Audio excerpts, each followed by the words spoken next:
This is route configuration file of poster Angular application. The moment any senior Angular developer sees it, they know something's not right here. Not in terms of syntax, I assure that this is correct, but in terms of performance. It feels slow. Why? Because every component, the posts, post list, create post, post detail, even not found component are all loaded the instant user loads this application in the browser. Even the ones user never visits. For example, the not found component.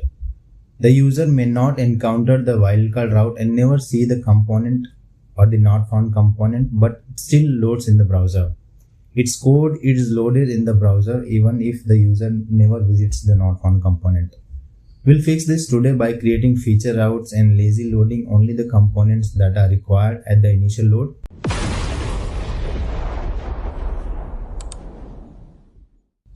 Let me show you what Angular compiles this into.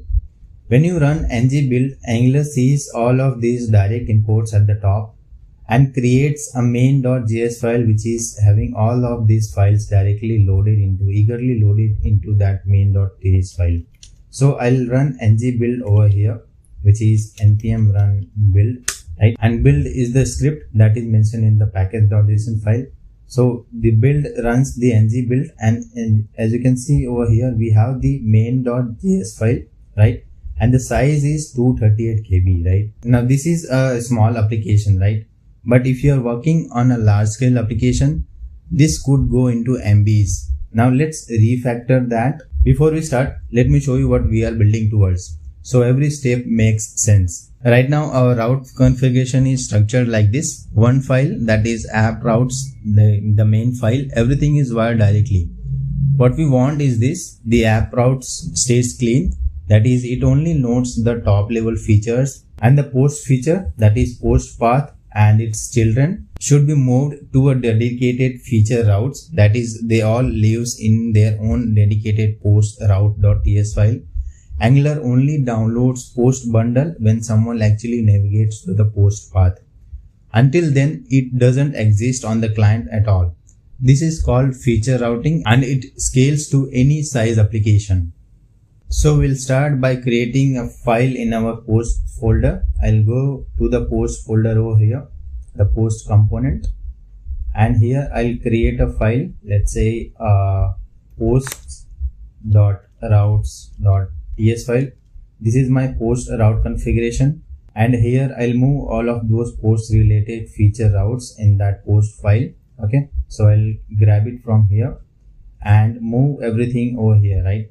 But before that, what I'll do, I'll create a constant so that it can be imported into the app.routes.ts file. So I'll export const the post routes. Now post routes is again the type of routes. That routes should be coming from the Angular router. Okay. Now once I have created the const, I'll paste it over here. And this would have all of those post related components. So I'll import all of those post related components by adding all of those imports. Now once imported, I can import the post routes inside my app.routes.ts file. So I'll create a path. Okay. Now the blank path that you see inside the post.routes.ts file, this should not be the post, it should be a blank path. Okay. Because whenever user navigates the post route feature, that should be mentioned inside app.routes.ts file, that is the parent, and the children should be mentioned inside this dedicated post feature routes file. So I'll add the path as blank path, and I'll add the component as this, the post component, and here I'll mention the path as a blank path. Okay, so once I have mentioned the blank path, I want to import, or I want to dynamically import this feature routes at the runtime whenever user navigates to the post feature, right? Whenever user navigates to any of those post related components. So what I'll do, I'll dynamically import that. To import the post related feature routes, what you can do, you can add the loadChildren property of this routes configuration file. Within this loadChildren property, you can import that file using the import. Okay, And once you have added the import function, you can add the path over here, that is the component / post feature routes and the post routes, right? Now the imports function will return a promise, so we'll handle that using the then.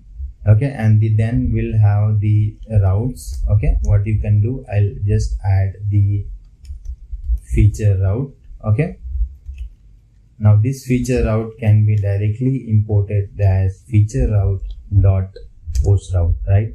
Now our post routes are lazy loaded, so whenever user navigates to the post feature, that is not the blank path but the post. Okay, so whenever user navigates to the posts, that is posts with S, right, then the post route feature will be imported dynamically. Okay, so I'll remove the imports from here from the app.routes.ts file. Okay, now I have added the route configuration of the post route.ts file, and I imported that using dynamic import or the lazy loading inside the loadChildren property of the routes configuration of the main file. Okay, now you can also lazy load a single component. Here we have the not found component at the top imported, so I'll remove the import from there and I'll add the lazy loading property into this not found for the wildcard route. So I'll add the load component property. Load component also uses lazy loading feature, and you can import that specific component, that is our not found component, from the components folder, the not found and the not found component. Now again this resolves into a promise, so I'll handle using the then, right? Now with this will return the component, so I'll add the component dot not found. Okay, now our not found component is also lazy loaded. Now look at the imports section at the top of the app.routes.ts file. Earlier 5 components were imported at the top, pulling everything eagerly into the bundle. Now 0 component imports. The file only imports the route types from the router. The loadChildren function does a dynamic import, that is, it returns a promise. Angular only resolves that promise and only downloads that code when the user actually navigates to /post. And notice we have also lazy loaded the not found component with the load component property. Even the not found component, that is 40 page, doesn't need to be into the main bundle. Now you can even push this further and lazy load your post feature components one by one. Right now it's imported directly, so they will be in a single bundle, but until user navigates to the detail screen, the detail component that should not be downloaded. So we'll lazy load that as well. So I'll create the lazy loading for all of these components as well. So I'll add the load component property and I'll add the function and I'll import that particular component from the components folder. Okay, this should be a post list. Okay, and /post list. Now the post list again will be imported using the then, so I'll handle that using the then block, and within the then block I'll add the post list, and similarly I'll do the rest for the other paths as well. Now they should all be loaded for their individual components.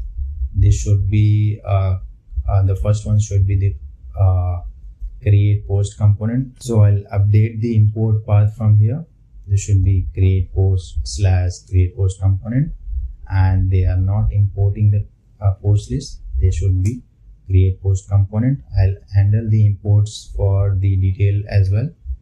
This should be post detail /post detail component, and it should be post detail component, right? So I'll remove all of these imports from the top. Okay, now every single component inside the post has its own chunk. When user lands on post, the post list component is only downloaded. When user clicks on the add post, create post component is downloaded, right? And similarly for the post detail component. Now this is the maximum granularity. This is the approach for large features or components that import heavy third-party libraries. For most applications, the loadChildren approach that we have mentioned inside the app.routes.ts file is the default one, and you do not need to have all of these granular lazy imports or lazy loading inside the post.routes.ts file. Now let's run the ng build command again here using the npm run build command that is coming from the package.js script, and we'll verify the main.js file over here. So once the ng build command succeeds, we'll check the size of the main.js file. And if you see the size, earlier this was higher, now we have the chunks, that is the lazy load chunk files, right? Now these chunks files are again the lazy loaded components, and the size of your main.js file significantly dropped. All of those post feature components, the post list and the post detail, the post create post, and even the not found component has their own chunk files. That is exactly what we wanted. Now let's have a quick recap of what we built today. We have created a post.routes.ts file with its own route configuration, and we have used the loadChildren property in app.routes.ts file, and it points to the post route feature and downloads only on the navigation. We have used the loadComponent property for even final granularity inside the feature. Never import lazy loaded components directly. That is, one rogue import defeats the entire lazy loaded boundary. Verify with bundle analyzer. The code repository will be provided in the description of the video. If this was helpful, like and subscribe to Frontend Forge, and drop a comment about what your bundle size looks like before and after this refactor. See you in the next one.